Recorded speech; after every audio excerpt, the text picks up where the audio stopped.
Hi friends, இன்றைக்கி நம்ம beans சாதம் செய்ய போகிறோம். செம்ம டேஸ்ட்டாக இருக்கும். கடாய் அடுப்பில் வச்சு எண்ணெய் ஊற்றி காஞ்சது கடுகு, ஜீரகம், உளுந்தம்பருப்பு, கடலைப்பருப்பு, வரமிளகாய், கருவேப்பிலை இதெல்லாம் போட்டு பொரிய விட்டுட்டு குட்டி குட்டியாக கட் பண்ணி வச்சுருக்க பீன்ஸை சேர்த்து நல்லா வதக்கிக்கோங்க.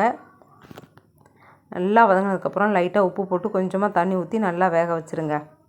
அது அப்படியே ஒரு பக்கம் வெந்துட்டுருக்கட்டும். இன்னொரு பக்கம் பார்த்திங்கன்னா, ஒரு மிக்ஸி ஜாரில் கொஞ்சமாக வரமல்லி, 5-6 பல் பூண்டு, தோல் உளிக்கவே இல்லை, கொஞ்சமாக தேங்காய், கொஞ்சமாக வேர்க்கடலை, அது கூடவே கொஞ்சமாக ஜீரகம், கருவேப்பிலை, வரமிளகாய் இது எல்லாம் நல்லா கொரகொரப்பாக அரைச்சிக்கிட்டேன். அதுக்கப்புறம் லைட்டாக உப்பு, மஞ்சத்தூள், தனி மிளகாத்தூள் சேர்த்து நல்லா கொரகொரப்பாக அரைச்சி எடுத்துக்கிட்டேன். இவ்வளோ தான் அரைக்க முடிஞ்சுது.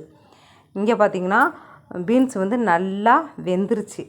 வெந்ததுக்கப்புறம் டேஸ்ட்டு பார்த்துட்டு, அதாவது உப்பு பார்த்துட்டு, இதை அரைச்சி வச்சுருக்கிறத சேர்த்து நல்லா வதக்கி விட்டுட்டேன். காரம் பத்தலை, அதனால் லைட்டாக தனி மிளகாத்தூள் மட்டும் போட்டு நல்லா பரட்டி விட்டுட்டு சாப்பாடு எடுத்து போட்டு கிளறி கொடுத்தேன். செம்ம டேஸ்ட்டாக இருந்தது. அப்படியே லஞ்ச் பாக்ஸுக்கும் கட்டி அனுப்பிட்டேன். பிடிச்சிருந்தா லைக் பண்ணி சப்ஸ்கிரைப் பண்ணுங்கள். இதே மாதிரி செஞ்சு பாருங்கள், நல்லாயிருக்கும்.